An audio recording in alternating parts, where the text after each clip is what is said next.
Hello student, we will back with the part 5th video for class 8. Harvesting of a crop is an important task. Harvesting क्या है कि important है crop के लिए, वो task important work है. The cutting of a crop after the mature, जब crop बड़ी हो जाती है is called a harvesting. उसको क्या कहा जाएगा? Harvesting कहा जाएगा उस process को. Harvesting crops are pulled out of a close to the ground, वो ground में. It is usually take for a 4 months for a cereal crops के 4 महीने के अंदर to mature जब हो जाती है. Harvesting is our country, हमारी country में होता है to either the done with the manual by the sickle के थ्रू होता है, और बाय जो हम ये देख रहे हैं, आप फिगर देख रहे हैं, इसको बोलते हैं सिकल, और बाय अ मशीन के थ्रू होता है कॉल्ड अ हार्वेस्टर. उसको क्या बोला जाता है? हार्वेस्टर बोला जाता है. In the harvest crop the crop is seed needed to be separated from the chaff. This process is called this process is called threshing. उसको क्या बोला जाता है? threshing बोला जाता है. This is carried out with the help of machine is called a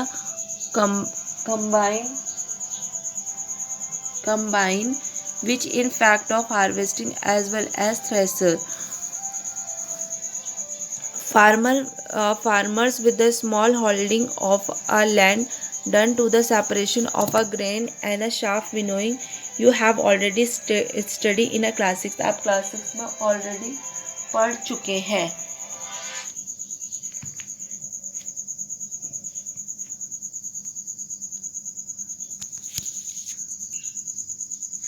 storage देखिए बेटा. Storage of a produce is an important. Storage क्या एक इम्पॉर्टेंट है, एक task. To if the harvested grain, जो हार्वेस्टेड ग्रेन होते हैं, आर टू बी कैप्चर, इनको हम रख सकते हैं लॉन्गर टाइम तक. दे शुड बी सेफ, उनको सेफ रहता है फ्रॉम मॉइस्चर से, इंसेक्ट से, रेड से एंड माइक्रो ऑर्गेनिज्म से.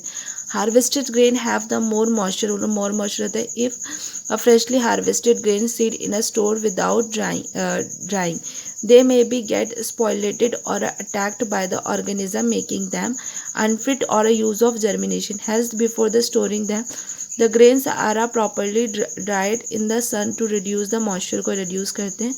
This prevents by the attacks by the insects जैसे pests, bacteria and fungi.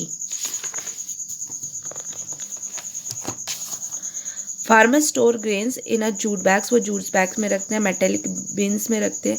However the large scale storage of a grains is done by in a silos and a granules is to protect them from a pest like rats, insects, जो हम figure इसमें देख रहे हैं.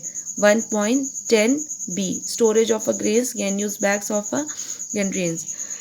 Dried neems leaves, उसमें names की सूखी पत्तियाँ डाली जाती है. Are used for storing the foods और ग्रेन्स एट अ होम में.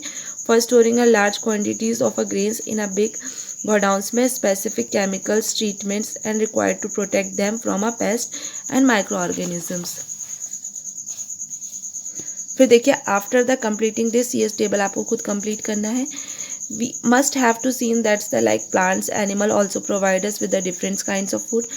Many foods living in the coastal area में दूसरे होते हैं consume the, जैसे fish हो गया, as the major part of their diet, जो diet में होता है. इस previous class part 4th you have already you have learned about the foods that's obtained from, जो हमें plants से मिलते. We have just seeds. That's process of a crop produce involves the number of steps like selecting of a seed, sowing, etc. Similarly, animal reaches at a home of or in farms have to provide with the proper foods and shelter to care. When this is done by the larger scale, it's called animal husbandry.